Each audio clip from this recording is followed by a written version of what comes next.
Okay. പ്രിയമുള്ളവരെ, കൊല്ലം കോളേജിലെ IQAC സംഘടിപ്പിച്ചിരിക്കുന്ന multi disciplinary webinar സീരീസിന്റെ ഭാഗമായിട്ടാണ് ഇന്ന് ഇപ്പോൾ ഇവിടെ ഒരു വെബിനാർ പ്രഭാഷണം ആരംഭിക്കുന്നത്. നമ്മുടെ ക്ഷണം സ്വീകരിച്ച് ഈ വെബിനാറിൽ പ്രഭാഷകനായി എത്തിയിട്ടുള്ളത് ഡോക്ടർ അരുൺ ലാലാണ്. അദ്ദേഹത്തെ നിങ്ങൾ പരിചയപ്പെടുത്തിയത് കേട്ട് കാണുമല്ലോ. കൊല്ലം ശ്രീനാരായണ കോളേജിൽ ജേർണലിസം ആൻഡ് മാസ് കമ്മ്യൂണിക്കേഷൻ എന്നുള്ള ബിരുദ കോഴ്സാണുള്ളത്. കേരള സർവകലാശാലയിൽ എയ്ഡഡ് മേഖലയിൽ ഉള്ള കോളേജിലുള്ള ഒരേ ഒരു കോഴ്സാണ് ജേർണലിസം ആൻഡ് മാസ് കമ്മ്യൂണിക്കേഷൻ. ധാരാളം വിദ്യാർത്ഥികൾ കേരളത്തിന്റെ പല ഭാഗത്തു നിന്നും ഈ കോഴ്സിന് ചേരാനായി നമ്മുടെ കോളേജിൽ എത്തിയിട്ടുണ്ട്. കഴിഞ്ഞ കുറെ വർഷങ്ങളായിട്ട് വളരെ വിജയകരമായി ഈ കോഴ്സ് നടക്കുകയും ചെയ്യുന്നുണ്ട്.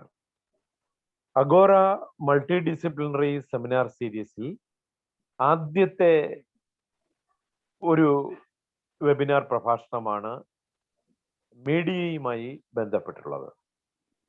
വളരെ രസകരവും വളരെ ആലോചന പ്രധാനവും വൈജ്ഞാനികവുമായിട്ടുള്ള ഒരു വിഷയമാണ് ഇന്ന് നമ്മൾ ചർച്ച ചെയ്യുന്നത്. Media, message and the mayhem, the changing audience culture എന്നുള്ളത്. നമുക്കറിയാം, മാനവരാശിയുടെ ഭാവി പദം നിർണയിക്കുന്നതിൽ മാധ്യമങ്ങൾക്ക് മുമ്പൊന്നും ഇല്ലാത്ത വിധം പ്രാധാന്യം ഇന്നുണ്ട്.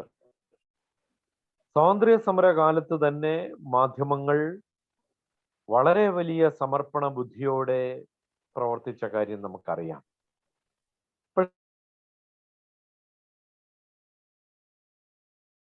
പക്ഷേ മാധ്യമങ്ങൾ തുടങ്ങിയ കാലത്ത് തന്നെ മാധ്യമങ്ങളെ നിരോധിക്കുകയും ചെയ്തിട്ടുണ്ട്. ബംഗാൾ ഗസറ്റ് അതിന് ഉദാഹരണമാണ്. പക്ഷെ മീഡിയങ്ങളിൽ അല്ലെങ്കിൽ മാധ്യമങ്ങളിലൂടെയാണ് നമ്മുടെ ദൃശ്യകലാ പാരമ്പര്യവും ഒക്കെ വളർന്നു വന്നത് എന്നുള്ളത് നമ്മൾ മനസ്സിലാക്കും. വായനക്കാരേക്കാൾ കൂടുതൽ പത്രം അച്ചടിക്കുന്ന സ്ഥലമാണ് കേരളം. മലയാളം വായിക്കാൻ അറിയാവുന്നവരെക്കാൾ കൂടുതൽ പത്രമാണ് കേരളം അച്ചടിച്ചു കൂട്ടുന്നത് എന്നതാണ്. ഇതിന് പുറമെ ധാരാളം മാസികകൾ, ആഴ്ചപ്പതിപ്പുകളും അങ്ങനെ ധാരാളം പ്രസിദ്ധീകരണങ്ങൾ ഇറങ്ങുന്നുണ്ട്. അതുപോലെ തന്നെ ചാനലുകളുടെ കാര്യം നോക്കൂ. മറ്റ് സംസ്ഥാനങ്ങളെ അപേക്ഷിച്ച് ജനസംഖ്യ കുറവുള്ള കേരളത്തിൽ 10ഓളം വാർത്താ ചാനലുകളുണ്ട്. ഇന്ത്യയിൽ ഒരിടത്തും ഇത്രയധികം മാധ്യമങ്ങളില്ല. മാധ്യമങ്ങളുടെ ഈ വളർച്ചയ്ക്ക് കാരണം മലയാളികൾ മാധ്യമങ്ങളാൽ അങ്ങേയറ്റം സ്വാധീനിക്കുന്നു എന്നുള്ളതാണ്. ശരിക്കും പറഞ്ഞാൽ നമ്മുടെ മാധ്യമ വളർച്ചയ്ക്ക് അനുസൃതമായി മാധ്യമ പഠന സ്ഥാപനങ്ങൾ കേരളത്തിലില്ല എന്നുള്ളതാണ്. അതിൻ്റെ തന്നെയാണ് ഈ മാസ് കമ്മ്യൂണിക്കേഷൻ ജേർണലിസം എന്നുള്ള ബിരുദ കോഴ്സ് തന്നെ വളരെ കുറച്ച് കോളേജുകളിലേ ഉള്ളൂ. പക്ഷെ ഏറ്റവും കൂടുതൽ ഇന്ന് യുവജനങ്ങളോട് ചോദിച്ചാൽ അവർ ഇഷ്ടപ്പെടുന്ന മേഖല, അവർ ജോലി ചെയ്യാൻ ആഗ്രഹിക്കുന്ന ഇടം എന്നുള്ള നിലയിൽ അവരാദ്യം പറയുന്നത് മാധ്യമ സ്ഥാപനങ്ങളെയുമാണ്. ശരിക്കും പറഞ്ഞാൽ യൂണിവേഴ്സിറ്റികൾ തന്നെ വാർത്തകൾ ശേഖരിക്കുന്ന അല്ലെങ്കിൽ വാർത്ത പ്രചരിപ്പിക്കുന്ന ഏജൻസികളായിട്ട് മാറേണ്ടതുണ്ട്. എന്നാലേ വസ്തുനിഷ്ഠമായിട്ടുള്ള വാർത്തകൾ വരൂ. നമുക്കറിയാം, മീഡിയം ഈസ് ദി മെസ്സേജ്. മാധ്യമം തന്നെ സന്ദേശമാണ് എന്ന് പറഞ്ഞത് വിഖ്യാത ചിന്തകനായ മാർഷൽ മക്ലൂഹാനാണ്. 1964 അദ്ദേഹം പ്രസിദ്ധപ്പെടുത്തിയ understanding media, the expression of man എന്ന പുസ്തകത്തിലാണ് മക്ലൂഹൻ എങ്ങനെ എഴുതിയത്. അപ്പം മാധ്യമം തന്നെ സന്ദേശമായി മാറുന്നു. അപ്പോ അതുപോലെ ഇന്ന് നമ്മൾ ഏറ്റവും കൂടുതൽ മാധ്യമങ്ങൾ നമ്മളെ സ്വാധീനിച്ചിട്ടുള്ളത് ദൃശ്യ സംസ്കാരത്തിലാണ്. ഈ ദൃശ്യ സംസ്കാരം എന്നുള്ളത് ഓരോ നിമിഷവും മാറിക്കൊണ്ടിരിക്കുകയാണ്. നമ്മുടെ സ്വീകരണ മുറിയിലിരുന്ന് നമ്മൾ കാണുന്ന ടി വിയിലൂടെ പ്രത്യക്ഷപ്പെടുന്ന വാർത്തകളും ദൃശ്യങ്ങളും എല്ലാം നിമിഷം മാത്രമേ നമ്മുടെ മനസ്സിൽ നിൽക്കുന്നുള്ളൂ. അതുപോലുള്ള പരസ്യങ്ങൾ അനാവശ്യത്തെ ആവശ്യമാക്കി മാറ്റുന്ന, ആഡംബരങ്ങളെ അത്യാവശ്യമാക്കി മാറ്റുന്ന പരസ്യതന്ത്രത്തിൽ നമ്മൾ വീണു പോകുന്നത് നമ്മുടെ ദൃശ്യ സംസ്കാരത്തിൽ മാധ്യമങ്ങൾ ചെലുത്തുന്ന സ്വാധീനത്തിന്റെ ഫലമായിട്ട് കൂടിയാണ്. നോക്കൂ, നമ്മുടെ പുതിയ സിനിമകൾ, ന്യൂജൻ സിനിമകൾ എന്ന് നമ്മൾ പറയുന്നത് പഴയ കാലത്തിൽ നിന്ന് എന്തെല്ലാം വ്യത്യാസമാണ്. പ്രമേയത്തിന്റെ കാര്യത്തിലും അവതരണത്തിന്റെ കാര്യത്തിലും ഭാഷയുടെ കാര്യത്തിലും എല്ലാം തന്നെ പുതിയ തരം സമീപനങ്ങളാണ് പുതിയ സിനിമകളിൽ നമ്മൾ കാണുന്നത്. ഇപ്പൊ യോജിക്കാനും വിയോജിക്കാനുമുള്ള വിശാലമായ പന്താവാണ് ഇന്ന് ന്യൂജൻ സിനിമകളും തുറന്നിടുന്നത്. ഹലാൽ ലവ് സ്റ്റോറി ആയാലും, വിമൻസ് ഡേ ആയാലും, ജോജി ആയാലും, ഗ്രേറ്റ് ഇന്ത്യൻ കിച്ചൺ ആയാലും എല്ലാം തന്നെ ഇത്തരത്തിൽ യോജിക്കാനും വിയോജിക്കാനും പ്രേക്ഷകനുള്ള ഒരു അവസരം അതിൽ നിർമ്മിക്കുകയാണ്. ശ്രീനാരായണ ഗുരു പറഞ്ഞതുപോലെ വാദിക്കാനും ജയിക്കാനുമല്ല, അറിയാനും അറിയിക്കാനുമാണ് ഇന്ന് പൊതു സിനിമയുടെ ചേതന നമ്മെ മാടി വിളിക്കുന്നത്. ഇത്രയും ആമുഖമായി പറഞ്ഞുകൊണ്ട് നമ്മുടെ പ്രിയപ്പെട്ട പ്രഭാഷകനായിട്ടുള്ള ഡോക്ടർ അരുൺലാൽ സാറിനെ കൊല്ലം ശ്രീനാരായണ കോളേജിലേക്ക് ഞാൻ ഒരിക്കൽ കൂടി സ്വാഗതം ചെയ്യുന്നു. എല്ലാവർക്കും നന്ദി, നമസ്കാരം. Thank you, sir. We are in fact blessed to have with us Dr. Arunlal K as our resource person to share his views on medium, message, and the mayhem, the changing audience culture. Sir, we cordially invite you to deliver the keynote address. Over to you, sir. Thank you. We are in the middle of a whole lot of crisis. We've been going through a second wave of a COVID pandemic, and now for the last 2 days, it's like continuously raining, and we are a little scared to turn on the TV set. From the north to south of Kerala, the Taute, the storm that we are witnessing, is wreaking havoc. And we are scared to have, proper conversations about a possible future.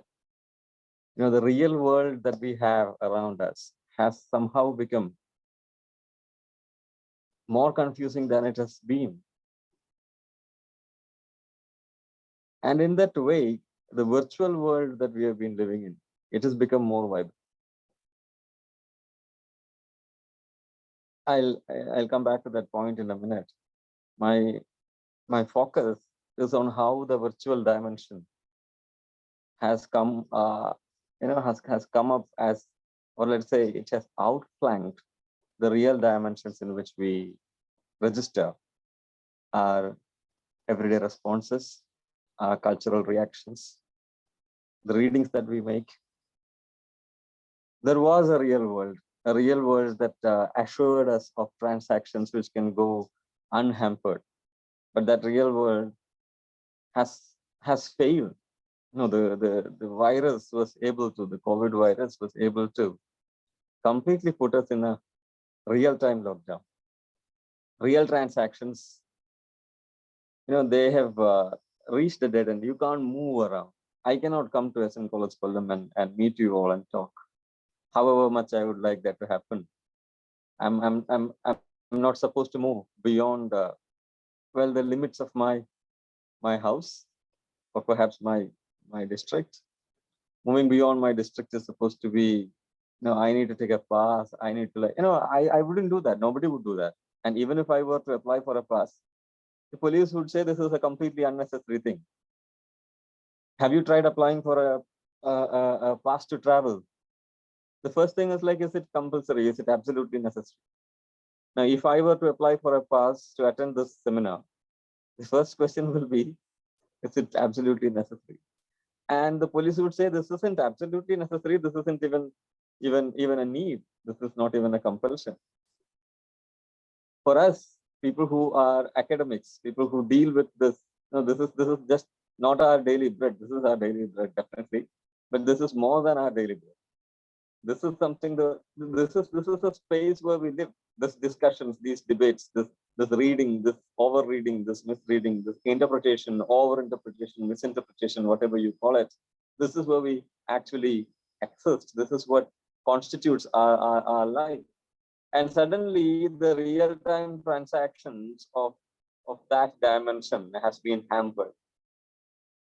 Somehow we are denied the real space freedom to carry on these transactions. And we are shut up. And that is why probably more than any other community, the academic community has come to roost itself, harbor itself, gather itself in the virtual dimension, the virtual space. Now I can talk to you the Zoom meeting that your college has arranged.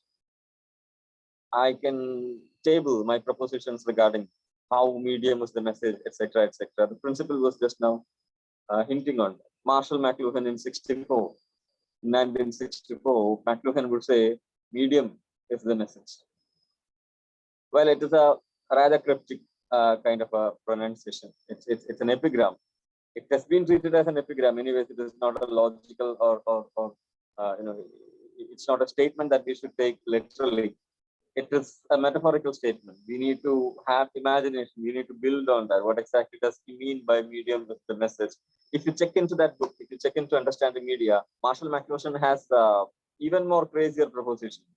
McLuhan thinks media is the extension of the human CNS, central nervous system. I mean, like how wheels could be the extension of your feet, like how a knife is an extension of your hand. Extension in the sense like you have a fruit, you need to cut it, you cannot cut it with your finger. But then the knife is an extension to your finger, an extension that can cut. You need to move faster, but your feet are limited at a certain speed. You need to move faster than that, you will need wheels. And wheels, and in extension, vehicles, all vehicles, train, from bicycle to train, to probably aeroplane. All of them are extensions of our feet. This is what McLuhan was saying before we come to his conclusion about medium as the message. So there are extensions. So you have a binocular. Binocular is an extension of your eye. In the same manner, media, he says, all media, he says, is an extension of our central nervous system. നാഡീ വ്യവസ്ഥയുടെ തുടർച്ച ആയിട്ടാണ് മാധ്യമത്തെ McLuhan കാണുന്നത്. ഒരു കത്തി നിങ്ങളുടെ വിരലിന്റെ തുടർച്ചയാവുന്നത് എങ്ങനെയോ, ഒരു ചക്രം അല്ലെങ്കിൽ ഒരു വണ്ടി നിങ്ങളുടെ കാലിന്റെ തുടർച്ചയാവുന്നത് എങ്ങനെയോ, ഒരു ദൂരദർശിനിയും അല്ലെങ്കിൽ സൂക്ഷ്മദർശിനിയും നിങ്ങളുടെ കണ്ണിന്റെ തുടർച്ചയാവുന്നത് എങ്ങനെയോ, അതുപോലെ മാധ്യമങ്ങൾ നിങ്ങളുടെ നാഡീ വ്യവസ്ഥയുടെ തുടർച്ചയാണ് എന്നാണ് മക്ലൂഹൻ പറയുന്നത്. Again, it is a metaphor. It requires imagination from your part to really understand how media is an extension of your central nervous system. Well, one aspect or one dimension in which this works is definitely when you understand central nervous system as the register in which our perceptions are recorded. When you need central nervous system, you need the nervous system, you need the transport of neurons. The electric spark through the neurons must pass if you need to really perceive what is happening around. Perception, our idea of truth, is a product of the messages that are passed to the brain and passed back through the central nervous system. So crazy as it sounds, there is a way in which you can understand how media is an extension of your central nervous system. It kind of passes neurons through multiple bodies, through a population. Understanding what happens around you is basically your basis for construction of elementary truths സത്യനിർമ്മാണത്തിന് ഏറ്റവും ആവശ്യം, അടിസ്ഥാനം എന്ന് പറയുന്നത് പെർസെപ്ഷനാണ്. You perceive what is happening around you, and then you conclude, like, okay, there is a pandemic going on, there is a disease going on, there is a storm, there is rain, there is wind, there is havoc. You understand that, and that becomes your truth. Media plays with this truth. Media is the place where truth is mediated. Of course, you know that. You're all students of like media and mass communication. You've been studying journalism for a long time, and I don't need to tell you this. You're playing with truth. What are you playing with? As students of media journalism, what are you playing with? You're playing with your ability, your capacity, your power to manipulate truth. സത്യത്തെ ഏതൊക്കെ വർഗങ്ങളിലേക്ക്, അല്ലെങ്കിൽ സത്യത്തിന്റെ വർഗീകരണം, സത്യത്തിന്റെ നിർവചനം, സത്യത്തിന്റെ വ്യാഖ്യാനം, interpreting the truths, extending the truth, distorting the truth, presenting the truth, misrepresenting the truths, using statistics to stand in for truths, using facts and then projecting facts as truths. Whereas, you know, fact is not truth. Statistics is not truth. Truth is something different from statistics. Truth is something different from facts. I mean, we know that. But then there is a way in which media can twist fact. Fact and statistics could be twisted to left and right alike. Okay. So factuality is not always truthfulness. Statistics is not always truthfulness. So being on the side of truth, or like, you know, interpreting truth, creating new truths, creating new registers in which truths can be forged. That is what media does. So in essence, media plays with our ability to perceive the conditions of perception. Media deals with, media hampers with, media middles with are the conditions of perception, the conditions of human perception, the conditions of human perception of truths, that is. So you perceive truth through media. Media mediates your access to truth.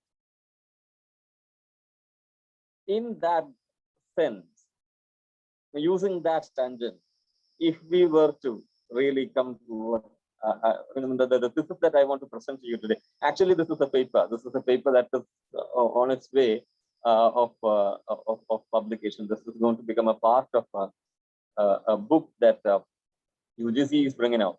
So I was trying to discuss how the audience culture and the celebrity culture has changed in the past 1 or 2 decades. This was the major area of research. And I wanted to kind of sum up what I was trying to argue in that paper. I'll read the paper. In a minute, I'll come to the paper. I just need you to understand the grounds in which this paper has been conceived. Now, when get back to what I was trying to refer in the beginning, like how media relates, conveys, narrates, renders truth to its consumers, to its audience. Now, there is a short story by Gabriel Garcia Marquez where you have this old woman who refuses to believe anything that she feels, hears, or you know, touches. Truth for a long time in human community connected, you know, it rested in our senses. What we see is true, what we hear is true, what we touch or taste is true. So, you know, all the sensory organs that we have in our body, they created truth to us. What other people saw, what other people heard, that ranged from prophecy to gossip. Prophets were people who could see more than what normal people could see. Scandal mongers or gossipers were people who could say what they actually did not see or did not perceive as true. So from prophecy to gossip, that range, which is not directly in the sensory realm of a person who perceives, that is where media operates. So media operates a spectrum that begins from gossip and ends in prophecy, which means it does not have to always be gossip. It does not ever become prophecy. media is something that should take to us what other people have seen, what other places have seen, what happens in America, what happens in, like, I'm sitting in Mogheria, I'm sitting in Calicut. So what is happening in Kollam is relayed to me via a certain media. Now I'm talking to you from this is my personal library. And it's raining heavily outside. ഭയങ്കര മഴയാണ് പുറത്ത്.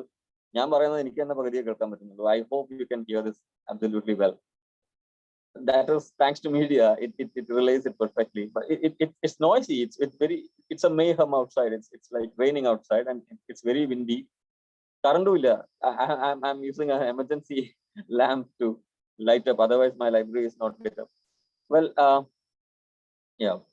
We were trying to talk about how media, therefore, is a carrier of media carries truth to us.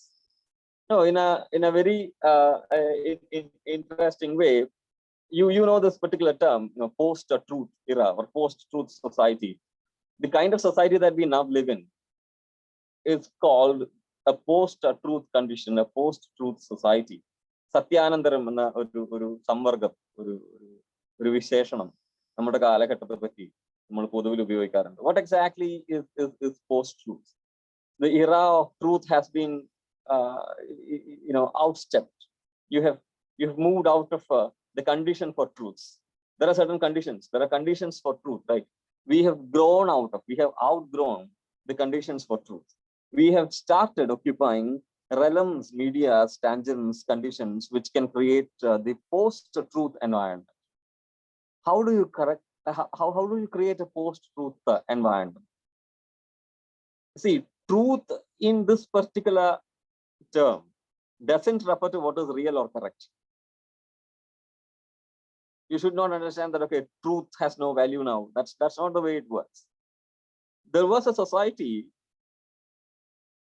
there existed a social condition where one particular medium, one particular politics, one particular perspective, one particular vested interest, one particular body of authority can dictate the dimensions of truth. Post-truth basically means we have moved away from that kind of a monopoly. Nobody has a monopoly over truth now. So the government says something, media can say completely opposite things. Social media would basically present you with 1,000 alternatives to that particular truth. That is post-truth. That is where we are stranded. We are stranded with n number of valid arguments, n number of truth conditions, a plethora of an abundance of truth conditions. We are stranded in that. And media is totally, absolutely instrumental in creating this environment of plurality of truths.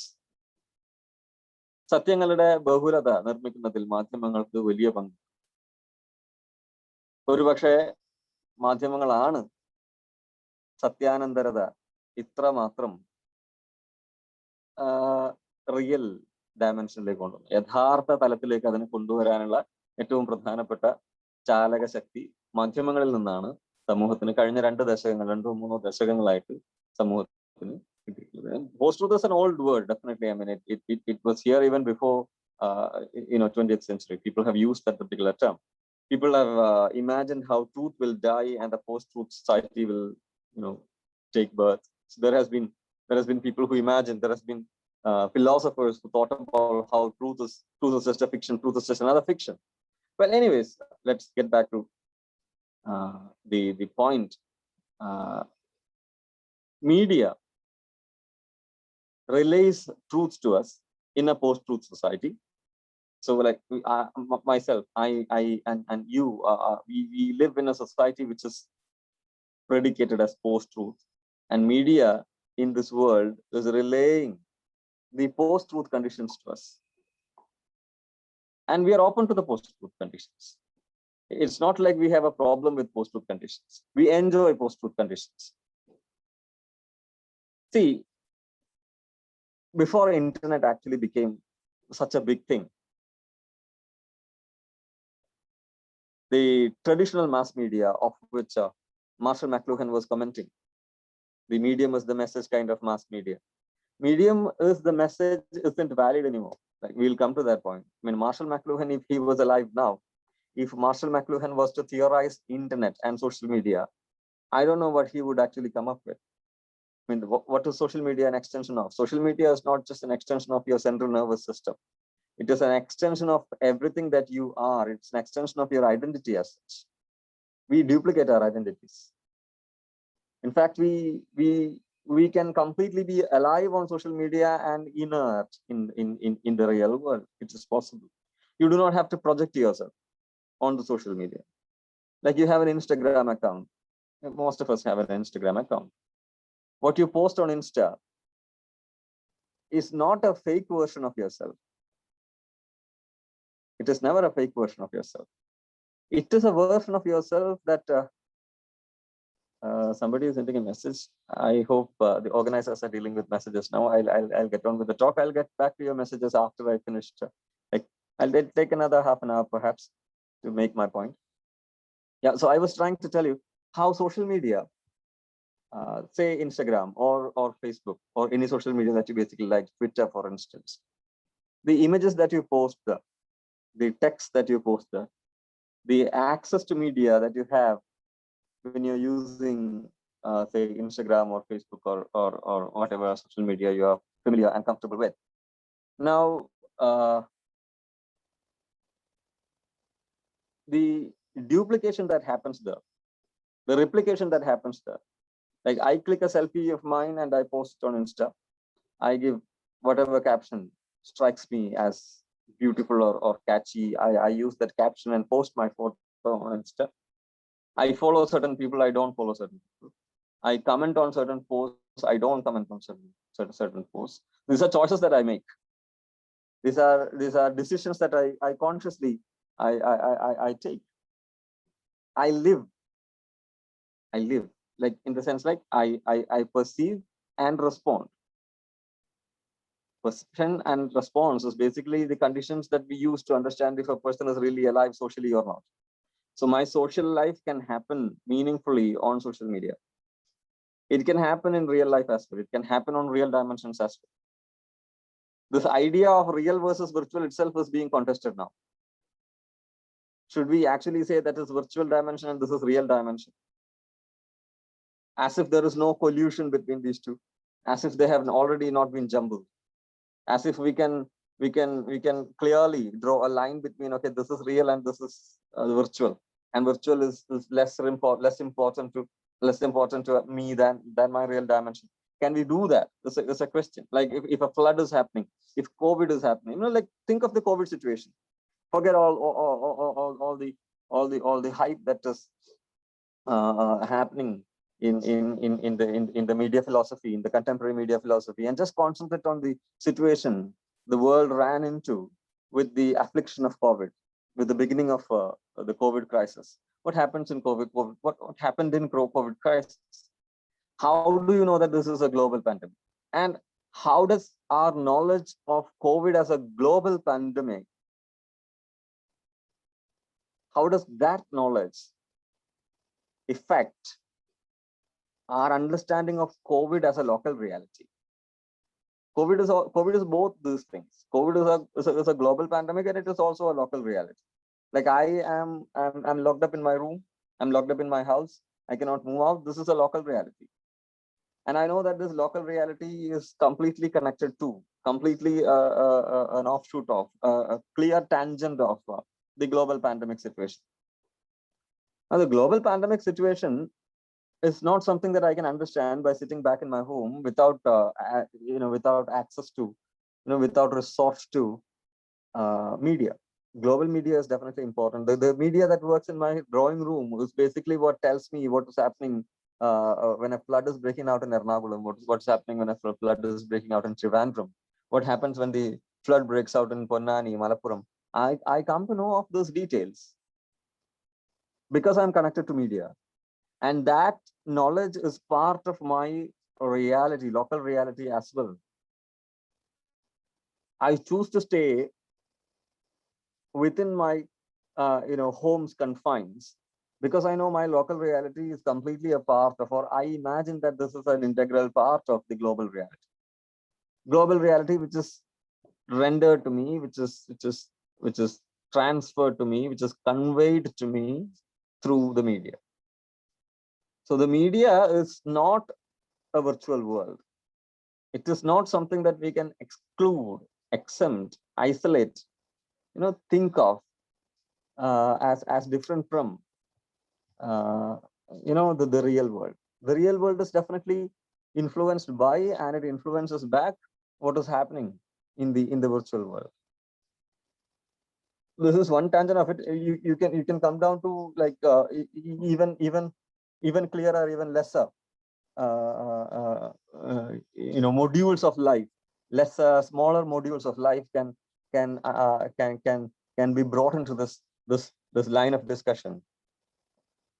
Like if we do a Facebook post, and if the Facebook post fails to attract likes or comments, and we will feel like we have failed somehow.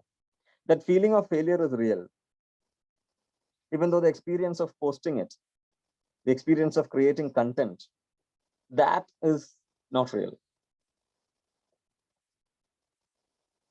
See, the content that we create, whatever content we create, we have to also talk about content, and the content that, okay, let me finish this line of talking, and I'll continually continuously take up this line of thought, because this is exactly where we have our major points, our major concerns. Whatever I really want to convey to you through this session actually lies in this idea of content. The content we create for social media.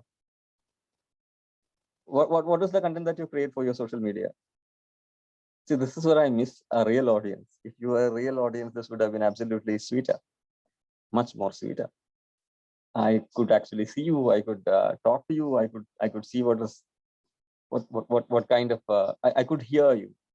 I can actually ask you to talk back, but that will not be a very pleasing kind of an option in an online platform. Let's get back. So what is the kind of content that we create for social media? Do you don't you take your selfies and post? Don't you, when you go on a trip? Yeah, we used to go on trips before the COVID actually locked us up. We used to go on trips, right? So we used to go on trips, and we used to post those photos on social media. When we post this, like our personal life, our moments on social media, what is the actual ontology of social media in such an action, in such a context? How would you understand the media that we are using? We use that media to represent ourselves, and this whole field of representation, which was limited to people like professional photographers, filmmakers, literature, literary writers, authors. So authors dealt with literature, photographers dealt with photography, filmmakers dealt with films, movies. No more. We don't have that world anymore. I take photographs. I'm not a photographer. I post it on all of us are photographers. We have a mobile phone. We take photos on our mobile phone. We post it on social media. When somebody dear to us suffers from a loss, suffers from a tragedy, we might be tempted to write a note of concern and post it on social media. Is it because we are authors? No. So the authors don't command literature anymore. Photographers don't command photography anymore. Filmmakers are not the people who make films and transact anymore. We have a huge number of YouTubers, people who post videos regularly, daily, weekly, monthly. I mean, in the desired intervals, as the number of subscribers shoot up, they reduce the frequency, they reduce the interval that they have between their content posting. So that happens in YouTube. That happens on YouTube.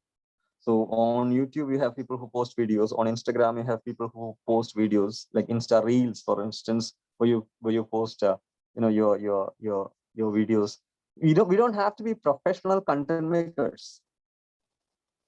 We don't have to be professionals in a certain field. And there is a collusion also. This collusion is also very interesting.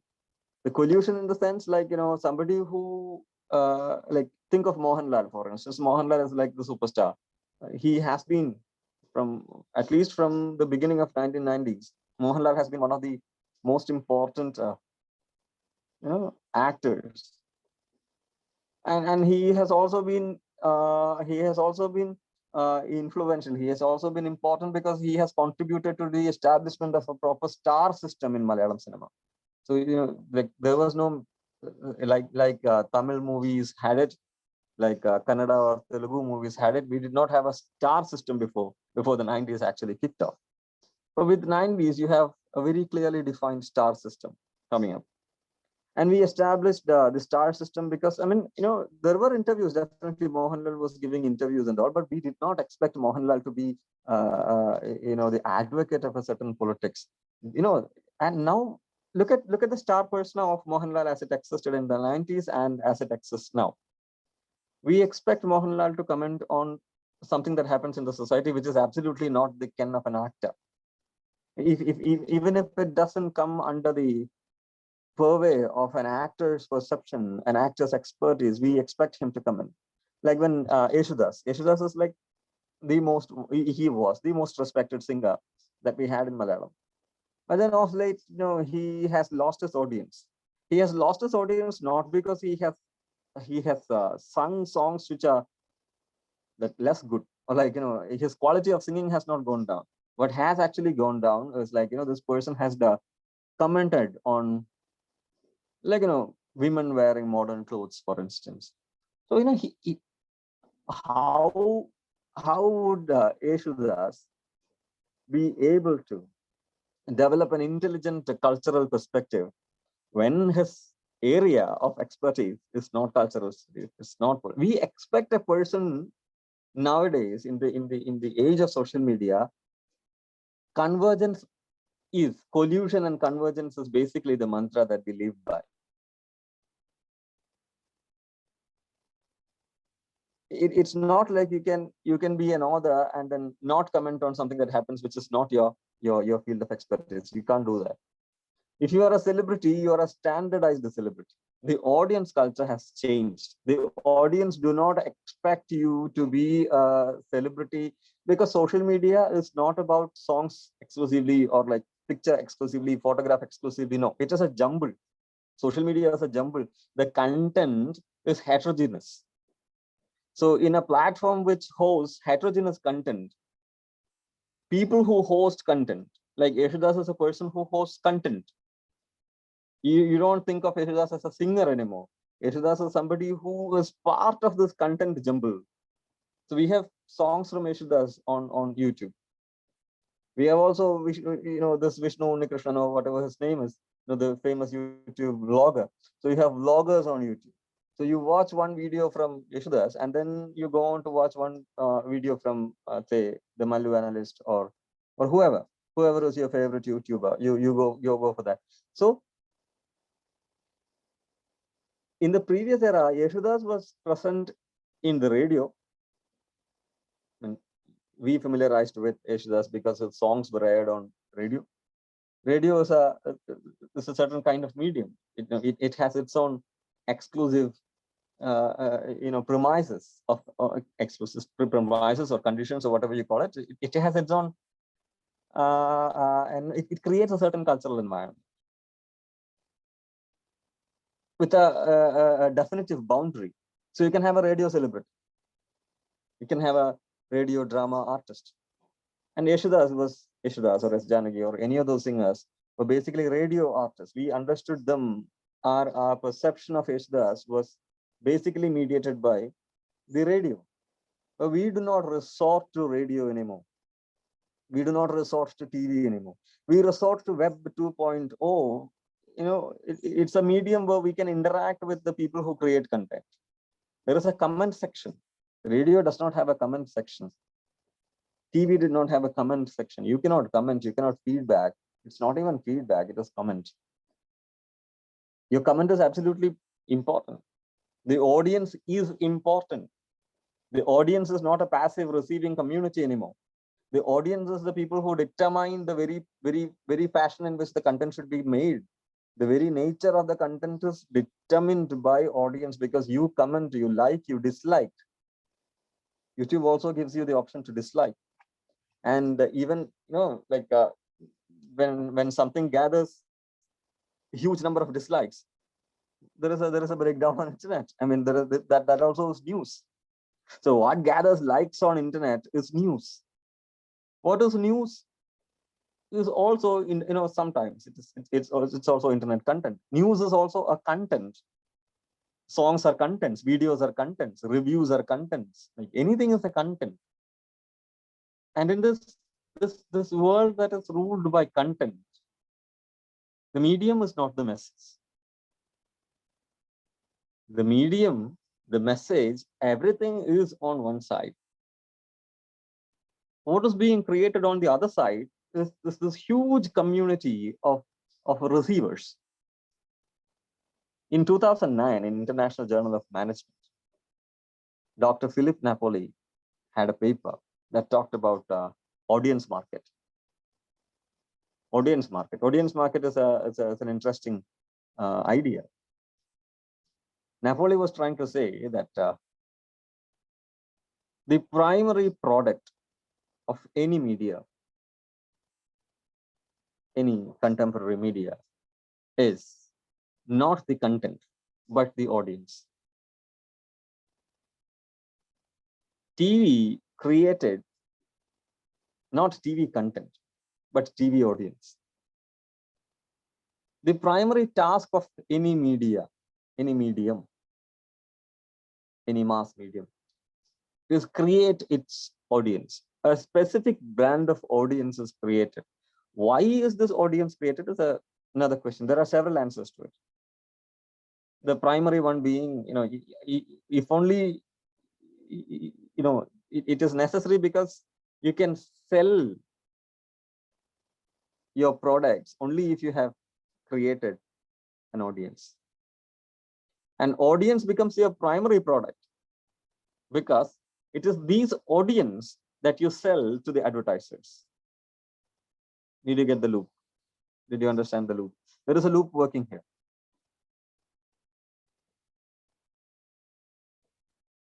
You remember when Facebook started monetizing itself? Facebook, it existed as a non-revenue generating social media for a long time. And then Mark Zuckerberg, that is how Mark Zuckerberg became a millionaire, isn't it? By monetizing it. How did he monetize it? He monetized Facebook by selling its audience to people who were interested in audience. Advertisers, vested interests. Facebook needed its audience because en bloc it can sell its audience. Facebook could convince the advertisers. Facebook could convince the corporates that it could get them a stipulated number of audience, regular audience. This is how Facebook monetized itself. Like, you have this Social Dilemma documentary where they discuss all these minute details of what happened, how it happens and all. No, well, yeah, there has been many studies, of late, there has been many studies about how a certain brand of audience is created by a certain brand of social media. Well, anyways, my point is larger, broader. My point is audience is created by media. And this creation, this product, audience is the product. Audience is basically the product of social media.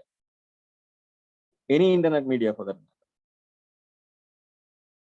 The primary product of any media is it's a flock of consumers, or what we call audience. These audience will be transferred to advertisers. So the buying power of the audience is basically what is being transacted. It's gathered and it is sold to a corporate. Okay. It's sold to a certain advertiser. The audience is the product. The content is secondary. This is a very fascinating theory. This is a very fascinating dimension to look at. This is a very fascinating tangent to talk about. For a long time, I mean, I'll take an example. Primetime TV in our household, like 7 മണി മുതൽ 10 മണി വരെയുള്ള ജനപ്രിയ പരമ്പരകളുടെ നിലവാരത്തെ കുറിച്ച് സംസാരിക്കാത്തവർ വളരെ കുറവാണ്. People who sit, you sit like from 7 to 10, you sit in front of the TV, you watch this soapy, weepy serials. What exactly is the content of the serial? So it is possible for us to think that if Asianet has like 10 serials running, 10 soap operas running, we might be tempted to think that that is the content of the TV. Well, that is not the content of the TV. The content is a secondary. That is, the actual product of TV is not these serials. The actual product is the women or men, the family audience that they win. That is the product. In other words, discussing the standard, the artistic standard of a TV serial is beside the point. Because the TV serial as such is not their product. Their product is this mass audience that they have gathered. And the TV serial is made so that it is secondary. It is made so that that mass audience doesn't dissipate. Once you create audience, that is your product. Once a TV channel or once XYZ media creates its audience, that audience is the product of that media.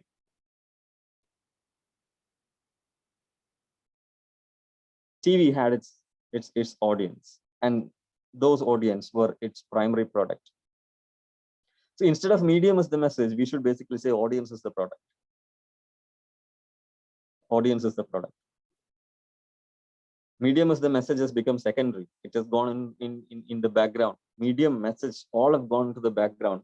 We have come forth. We have like emerged. We who were passive consumers earlier, we who were passive recipients of the messages that came through mass media, we are not passive receivers anymore. We are this active set of consumers. We are the ultimate product that is being, being bought, being sold, being distributed. Like, you have how many OTT platforms now? You have Prime Video, you have Netflix, you have Hotstar, you have ZEE5, you have Alt Balaji, you have Woot. The audience is being distributed. So you create an audience. That's important. For the Netflix, for the Prime Video, for the Hotstar, like, they buy a movie for so much of money. For you're spending so much of money, spending crores and crores. They buy the rights for a movie because they want to create. The movie is not the message. The movie is a medium to create its actual product, which is the audience. You need that movie in order to create the audience. So if you release something like Drishyam, Drishyam was like a super hit movie in Malayalam. So if the director and the star is producing a second part, a sequel for it, that sequel, if it is released through an OTT platform, people will definitely subscribe that particular OTT platform. Subscribing is the most important part. Audience is the most important part. The product is the audience, and then you will sell those audience. You need to first, that is the, so my point is, the OTT revolution is not a revolution in media. It is actually a revolution in audience culture. We have all come from a culture that believed in cinema theaters, in movie houses. But well, with the coming of single user platforms like Netflix, the coming of something like the Prime Video, this thing has actually changed. We do not belong to that category anymore. We don't believe in movie theaters anymore. Like with the lockdown and whatnot, I mean, definitely movie theaters have become a thing of past. Like watching a movie now brings to our mind logging into our Netflix account, logging into our Prime Video account, logging into Hotstar.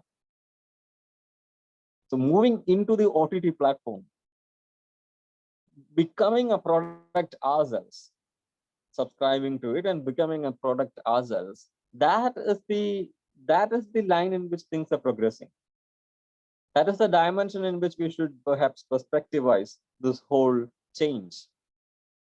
So the OTT platform, the relay of films, somebody, essentially it's a different experience, I agree. Watching a movie is a different experience, but that has not troubled us much. Like, you look at what is special in a movie theater. Movie theater can get you bigger sound, definitely better clarity, and definitely it's a dark hole from which you feel like there's a willing suspension of disbelief associated to movie theaters. Those things are not basically going to happen when a movie is released on OTT platforms. But in an OTT platform, there is another interesting thing if you look at it. Like, an OTT platform can host both the movie and and a series like, say, Breaking Bad, for instance. Breaking Bad, or Game of Thrones, for instance, spread over 10 seasons. It takes you forever to finish a series like Game of Thrones or Breaking Bad or Handmaid's Tale or whatever. I mean, whatever is your interesting, your favorite say TV series. How long it takes so long to finish it.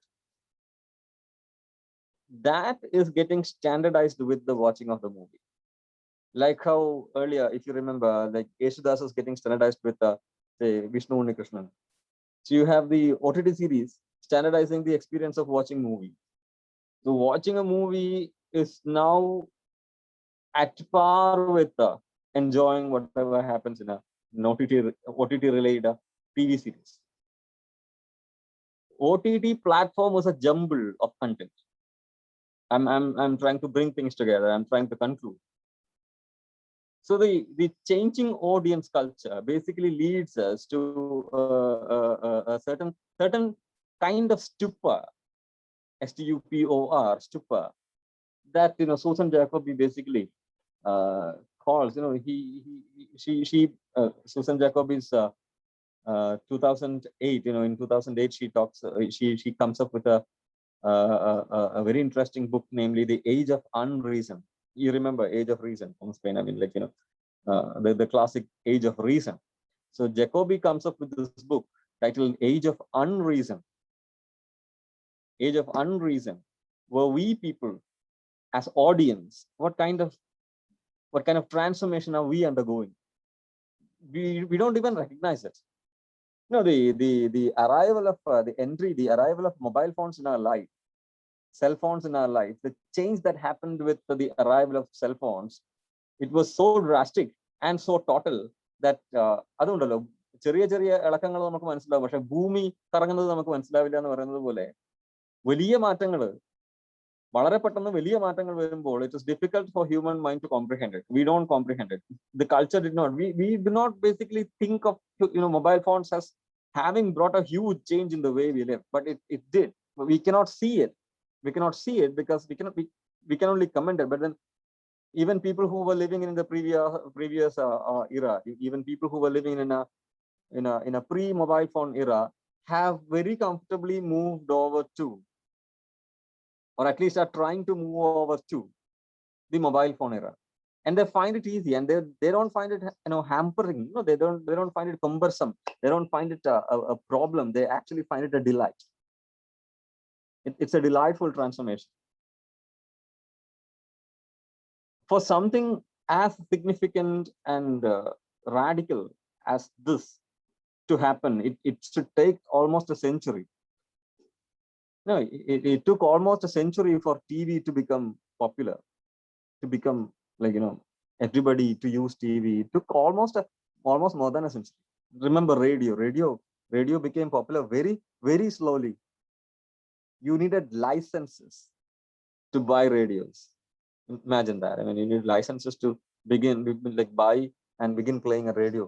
So it took almost a century for radio to be popular. It took less than a decade for mobile phone to be popular. And in less than a decade, it has transformed itself. Like radical transformation in mobile culture itself have happened in 10, 15 years. And we haven't even recognized it properly. We haven't perceived it properly. The kind of change that happened to us, we haven't recognized it properly. We couldn't because the change was total and the change was so sudden. Well, I'll come to Susan Jacoby before I conclude. So she is trying to create a history. She's trying to bring out a history of the audience culture in US. Mainstream journalists were especially slow to recognize. I'm reading from Jacoby's introduction to Age of Unreason. Mainstream journalists were especially slow to recognize the geometric progression of cultural insularity associated with social media. Like the mainstream journalists, the erstwhile mass media journalists, they were very slow to recognize what was happening in social media. The geometric progression of cultural insularity. She talks about a certain cultural insularity associated to social media. Like when we become part of a flock, when we become the product of OTT platforms, when we become product of internet culture, like any product, we are being muted. There is a way in which our ability to make political responses, our ability to lodge a political reaction, those are being progressively being muted. It happens in many layers. It will take me like 2-3 hours to basically go into its details. I'm not going into detail. I mean, like, because it affects our language, the language that we use. With the arrival of social media, our language has changed, and using a certain language is so important to lodging political reactions in a democratic environment. If that language is lost, we will be kind of handicapped, and that handicap is basically settling in. And then there are several things, the way in which publishing happens, the way in which editing deteriorated. So this whole book is about that. I'm not going into all the details. I'm just reading from the cultural insularity that she talks about, in the introduction, that section. I'll just read a few excerpts from that section. Mainstream journalists were especially slow to recognize the geometric progression of cultural insularity associated with social media, because the internet had such obvious potential for uniting like-minded people around the world. The catch lies in the modifier like-minded. Internet does not unite people. Internet unites like-minded people. It creates an echo chamber. So I have a Facebook account. In my Facebook account, I'll keep as friends only people who claps for me, who uploads my posts, who likes my post, who loves my post. If a person is offended by something I post, and if a person registers his or her negative reaction to my post, my first reaction is to unfriend that person. So you make a post, I react against it, you unfriend me. Somebody else reacts like that, you unfriend that person also. Then somebody claps for you, you befriend them. So you add friends, you take out friends. What happens is, in due course of time, you create an echo chamber. An echo chamber is a place where you say something and the other people will echo it. They share your post, they comment favorably on your post. Okay, so you basically create an echo chamber. This echo chamber is a difficult construction. It's a difficult thing to deal with. ഞാൻ പറയുന്നത് പ്രതിധ്വനിക്കാൻ മാത്രം എൻ്റെ മാധ്യമം, ഞാൻ ഉപയോഗിക്കുന്ന മാധ്യമം എന്നെ സഹായിക്കുന്നുവെങ്കിൽ that's a very problematic condition. I have effectively removed any person who can offend me. So my posts are constantly being relayed to 5,000 friends who wait for my posts. So I feel like I'm absolutely important, and I feel like I'm right. You had this. We had this a problem with Bhagyalakshmi and the feminists of Kerala were being dismissed by, they were being attacked by, they were being abused by, fake posts, fake information, gossip, outright gossip, dirty gossip was being spread about them through a YouTube channel by a certain Vijay Nair. He was arrested. Bhagyalakshmi and this girl, they went there, they thrashed him, they spilled ink on him. He was arrested by police. You remember that controversy, right? See, Bhagyalakshmi and the team landed in that place only because one of that person's posts went outside his echo chamber. This person had other content. This person has been constantly talking. But his talks were being continuously relayed to his echo chamber. And his echo chamber had absolutely no problem with his posts, because that is what an echo chamber does. Only when it moves out of the echo chamber can somebody recognize that there is an ethical problem with that. Do you understand? Did you get my point? See, only if it moves outside your echo chamber can the ethical issue can actually be taken down. If somebody needs to talk about what is ethically wrong with this, what is morally wrong with this, if somebody should say that this is outright bullshit, this needs to go out of your echo chamber. Within Facebook account, within your Facebook account, within your Insta account, within your Twitter account, it's not possible. It doesn't go. Nobody actually recognizes. Nobody, including me who posted, I don't recognize that this is wrong. And I'm being constantly reinforced by people who clap for me. And I think this is absolutely right. This is ethically right. You give impunity to your idiocy. And that is what Jacoby is basically trying to point out here. I said like-minded people. Like-minded people is not always a positive, always a good category. Okay, like-minded people can be a very dangerous category. Well, people will believe almost anything if they listen only to those who agree with them and reinforce their biases, which is exactly what I just tried to convey. People will believe almost anything if they listen only to those who agree with them and reinforce their biases. Parochialism and anti-intellectualism have always been closely associated. But social media's capacity to establish instant parochial communities across vast geographical distance is new. So I'm not going to extend my reading of it. I know I have already overstepped the allotted time. I was supposed to wind up by 11. It's already 11:15 now. I'll thank SN College Kollam for giving me this opportunity to meet your students and other participants. I believe I am to take questions from you and answer, which again will take another 10 minutes. So if it is okay with you, Arun, Radha, Jisha, whoever is handling the session, I'll hand over the proceedings to the organizers. You can collect the questions and we will deal with the questions now. Thank you, sir, for enriching us with the fruits of your intellectual labor. And I'm sure your deconstructive views on Medium as a message will definitely enable all the listeners to relate themselves with media from an altogether different perspective. Okay. So it's time for the discussions. Participants can make use of the chat box for your queries.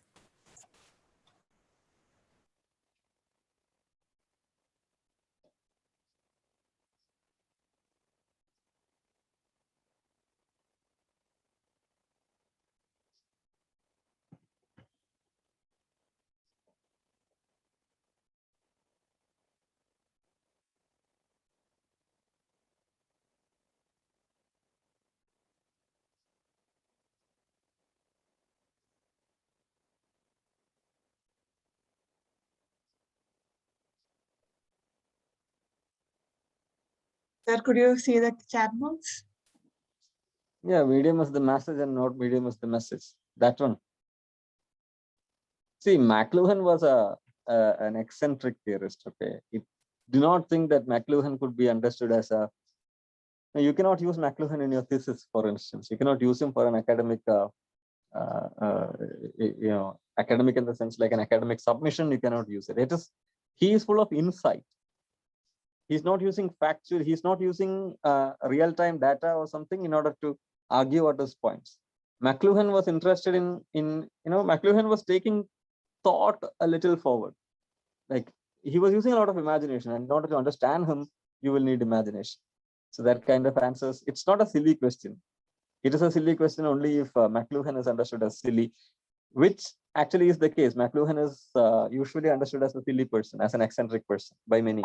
But some people consider him to be very insightful, and his insights can actually trigger new lines of revolutionary, radically new lines of thought could actually be developed from what McLuhan said.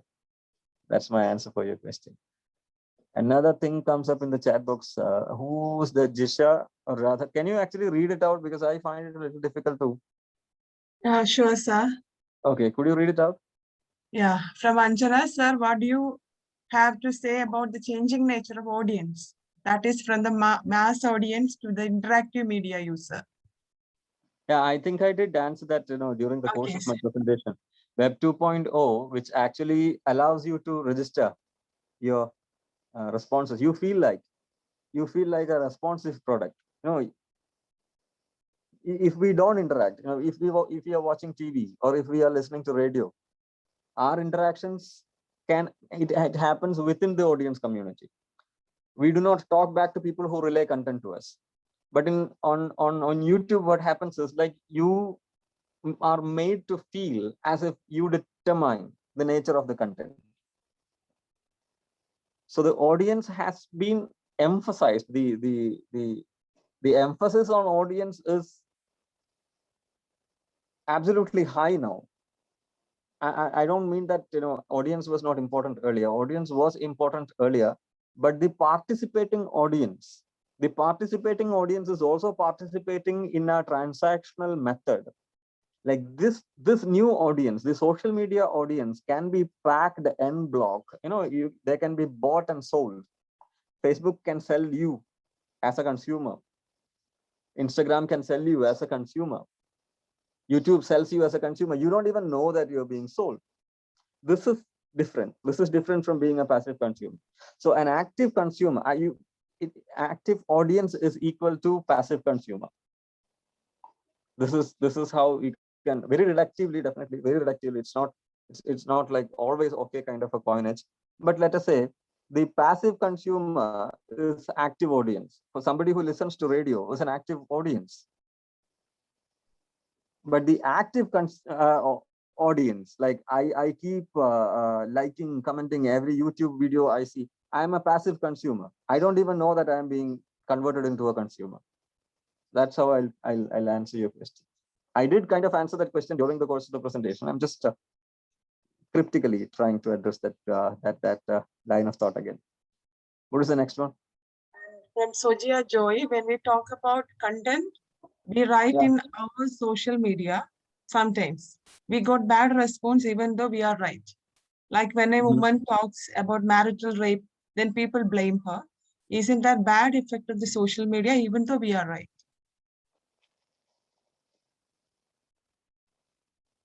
Yeah, I would rephrase your question.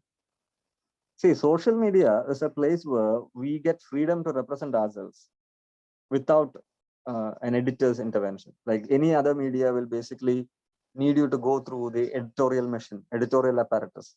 But on Facebook, if you feel like you're being victimized, you can make a post that I'm being victimized by XYZ persons and post it online. Okay, nobody edits it. Unless somebody reports that post is going to stay online. And it will be commented by people. It will be commented by people. It will be liked by people. Some people would be cyberbullied, like the kind of post that you are trying to talk about, the marital rape kind of issues. What happens is if you are posting it in an ultra patriarchal community, a very male dominated kind of community, not only that, it is not going to be recognized by the audience, it will be humiliated. The person who posts that kind of a thing will be humiliated by the male folk who makes cyberbullying an extension of Bauthika Puvaranmar is like the people who basically consider themselves to be intellectuals, people who stalk you online, people who can bully you online. The intellectual teasers, people who use their kind of arguments and then bolster their block of politics, like advertise their block of politics, try to attack you, bully you. Cyberbullying, it's a reality. Cyberbullying happens, but it is always the bully who steals the show. That is the problem with social media. So if you're marital rape, I'm just branding it along with all other feminist causes or all other politically right causes. So if you advance a politically right cause and make a post about it and post it, unless you have an audience community that is even half woke, then your post is not going to be recognized. It's not going to make an impact. You can complain. You can complain about that to the cyber wing or whatever, but then the bullying is not going to. The bullying is basically a part of the social media response block. The audience who basically deal with it. The medium is passive and dead for that matter. Facebook as such is not going to do anything about it. It is the audience who swarm and start making, they engage with the post, they fight the post, they bully it, they smear it. This happens. Yeah. Next one, sir, can you tell any communication media who doesn't follow this principle of ecosystem, both offline or online? Principle of what? Principle of ecosystem. Okay, the echo chamber thing. You see, none of the traditional mass media produces echo chambers. The online media, on the other hand, the online media where you can pick and choose the audience, where you can unfriend, where you can block, that line of action where I determine my audience, that is where the echo chambers are created. None of the traditional mass media, they're not able to.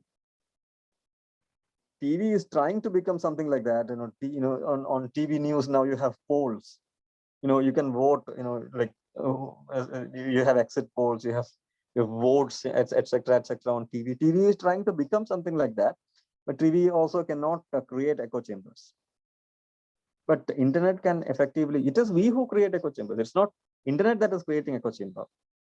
A person with a certain politics. If I am an atheist, I can create an atheist echo chamber. If I'm a believer, I can create a right wing or a believer's echo chamber.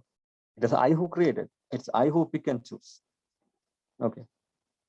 So from Ananya, what about media and its political ownership? Media and political ownership, definitely. It's basically more than political. It is, let's say, political corporates. It is political corporates who own it. Politics as such, like the audience has politics. I have a politics, you have a politics. And when we log into a social media, when we log into Facebook, we log into it with our politics. When we open an atheist channel, we open that with our politics. If you're a believer, you open the atheist channel with a certain politics. If a certain political party, if you meant political party by politics, I mean, those are two different things. Politics is not equal to political parties. Political parties own channels, and channels have their politics. ഇത് രണ്ട് സംഭവങ്ങളാണ്. രാഷ്ട്രീയ പാർട്ടികൾക്ക് ചാനലുകൾ ഉണ്ടാവാം, online transactional മാധ്യമങ്ങൾ ഉണ്ടാവാം, online മാധ്യമങ്ങൾക്ക് രാഷ്ട്രീയം ഉണ്ടാവാം. ഇത് രണ്ട് സാധനങ്ങൾ. So I don't know which you refer to. As far as politics, I think I have already answered. As for political parties, they look at channels, they look at online transactions, they look at TV channels as merely propaganda. Propaganda is absolutely important, as you know. Propaganda is important for any political party, and they have no other resort than mass media to amplify their propaganda, to propagate it. Naturally, the political party will need media. It will whatever media gathers maximum audience, it will use that media. think of Trump's elections, think of Modi's elections. The part played by social media is absolutely crucial. The election, in America, Mark Zuckerberg and Larry Page, they had to go to the court. They had to go to the court for rigging the election in favor of Donald Trump, if you remember that case. Well, From Anjana, don't know whether it is a silly question. Why is the title of the book "The Medium is the Message"? I did answer that in the beginning. And next one from Sandra. What about TV entertaining programs? Only to increase TRP, like Big Boss consuming our time and health, even channel like Safari and DD existing. Well, specifically about shows like Big Boss, during the course of my talk, I did talk about TV serials. TV-le mega paramparagale patti, janapriya paramparagale patti ഞാനൊരു കാര്യം പറഞ്ഞിരുന്നത് ഓർക്കുന്നുണ്ടാവുമെന്ന് വിചാരിക്കുന്നു Sandra. സാന്ദ്രയുടെ question ആണല്ലോ. ജനപ്രിയ പരമ്പരകളുടെ നിലവാരം വെച്ചിട്ടല്ല നമ്മൾ ജനപ്രിയ പരമ്പരകളെ പഠിക്കേണ്ടത്. ജനപ്രിയ പരമ്പരകൾ ഒരു പ്രത്യേക ഓഡിയൻസ് കമ്മ്യൂണിറ്റിയെ നിർമ്മിച്ചെടുക്കുന്നുണ്ട്. ആ audience community is of paramount importance. So in the same manner, shows like Big Boss, shows like reality TV, for instance, reality TV produces its own, huge corpus of consumers. That sect is important. That is crucial for the revenue of the TV. So the medium, namely TV, is not important. The audience community that it constructs, that is important. It is not selling Big Boss to you. It is selling the consumers of Big Boss to people who sponsor Big Boss or any reality show. A reality show sponsored by XYZ companies. And the unseen link is between those people and the consumer or consumer/audience community that is being developed by a show like that. Okay. So this is the last question from Femina Thomas. Sir, what's your opinion about the toxic soap opera in Asianic like Sandhanam? Do you think it should be banned? What's that? Opinion about the toxic soap opera in Asianet like Sandhanam. I'm not a watcher. Do you think it shall be banned? If you want something to be banned, if you're not comfortable with something, Asianet is part of the Star Broadcast Network, which is an international media, wave for that matter. It's like a media empire, the Star Network, and Asianet is part of it. And every time they relay a program, they have this band running beneath it. If you have any complaints regarding the content of this show, you can report, etc., etc. So you can report, and something like Sandhanam, which is not exactly Sandhanam, will be relayed in that particular time. They'll withdraw that show, they'll relay another show. And that show is not going to be very different from the show that we are watching. So the topmost 6 soap operas, if I don't like any of them, if I report all of them, and if I manage to get them withdrawn, don't think that the trouble is over. They'll sell you another 6 soap operas in the same slot with almost the same standard, because the primetime TV soap opera is not about its content. It is about the audience that it has historically generated. The housewife who is able to plug away from her routine kitchen work and come down and command the remote control for 7 p.m. from 7 p.m. to 10 p.m. That audience group is absolutely politically important. And that audience group is going to root for those shows, regardless of the standard of those shows. I mean, this is what I said in the beginning. Consumer, the audience is important. The audience culture is absolutely important. That is the whole point. I mean, I was talking about the changing audience culture. Thank you for that question anyways. That kind of what I basically said during the talk. Thank you, sir. Over to Anjana. Hello, Arun sir. Okay. Arun. Yeah, I've got a question to you, sir. It's not a question in the strict sense. It's only a doubt, actually. Sir, actually, I know what matters in post-truth era, or what is typical of the post-truth era is it the inability to reach truth, or is it the reconstruction or the co-construction of truth? It's a doubt, actually. See, there's a problem in your question. You assume that it was possible in the earlier, the truth era to access truth. ആ assumption വെച്ചിട്ട് മാത്രമേ ഈ ചോദ്യം വരാൻ പറ്റുള്ളൂ. Because there is a certain kind of truth is a product always. Truth is a product of truth was the product of print culture in the beginning of 20th century. You would find truth to be produced in print culture. But then when the electronic media became rampant, popular, truth started becoming more diffused. I mean, the news media basically commanded truth. The documents, the government commanded truth. Authorities commanded truth. But now what happens with the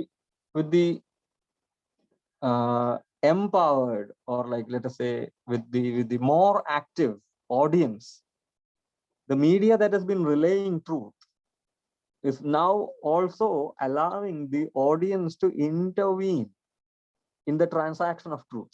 So it is not a one-way channel. That is the reason why this becomes post-truth. It is not possible for somebody to relay truth and say that this is truth. The right wing, for instance, if the right wing allows a certain kind of truth to be propagated, it is not like the previous era, like when the Nazis or the fascists, they could use the propaganda channel to relay a certain truth, and then that truth goes uncontested. That kind of truth will not go uncontested today. It will be contested. The problem is, from the progressive dimension, I mean, earlier there was a question about, making a post about a marital rape. So if somebody does that, even that would be challenged. So the trouble is, there is no way in which you can establish a certain transactional channel for truth today. So maybe, as you gave me the option, like co-construction of truths. It is co-construction of truths, but you have to understand that when you have multiple truths, it's as good as no single transactional channel for truth exists. There are co-constructions of different dimensions and versions of truths. So some people would quote statistics and say that this is truth, but statistics is not truth. Some people would pick up some certain facts from history and say this is truth, but again, factuality is not truth. Truth goes beyond that. It is difficult to access truth. It was always difficult to access truth, but now the contest towards transactional channels of truth has become very heavy and very crowded. That space is absolutely crowded. It's blurry. So that is why it is post-truth. There one more question in the Q&A box. Yeah. Shall I read? Yeah, carry on. Please tell something about the 8 o'clock media discussions and its authenticity, the way it conduct, etc., how it confused people. I think we did take up this angle quite a few times in the course of the talk and then the question and answer. See, the 8 o'clock debates are not supposed to relay a certain truth to you. The idea is not to communicate a certain factuality. It is not about the factuality. It is not about that. It is about creating an audience for that kind of a show. The news channel is not trying to become a place where truth is discovered. The news presenter is not a detective. The news presenter is not a detective. The news presenter is not an analyst of truth. The news presenter can have access to nothing else than the mic controls of people who are sitting around him. The environment in which this happens, the tone in which they talk, and the way in which bits of news are thrown to these panelists who will fight between each other. This is almost a show. This is a show. And if it irritates us, if it irritates a certain community, a certain portion of the audience, That irritation is also part of the effect that they want to create from that show. It is the audience and their reaction that matters. Like, for instance, if you don't like the 8 p.m. Debates on one channel, you switch that channel and move to another channel, you will find the same kind of situation there also. And sometimes what happens is, like, this particular discussion was not in favor of your politics, so you may shift to another channel which basically favors your politics. Like, if you have a politics, if I have a politics, I'll do that, right? This is what is done. So the format will remain the same. If no matter if the channel is X, Y, or Z, the format will remain the same. The effect will remain the same, because the construction of the audience community has to remain uniform across the channels. So that's my take on it. Thank you, sir. Our panelists from English department. So dear participants, now we are coming to the end of the session, and I invite Ms. Geetu R. Prasad, Assistant Professor, Department of English, SN College, Quellam, to propose the vote of thanks. Over to you, Geetu, Miss. Thank you, Gayatri. So I've been assigned the task of giving the vote of thanks. So in the beginning, Arunlal sir had said that, we are all scared to turn on the TV set. It is very, very true. And it is through talks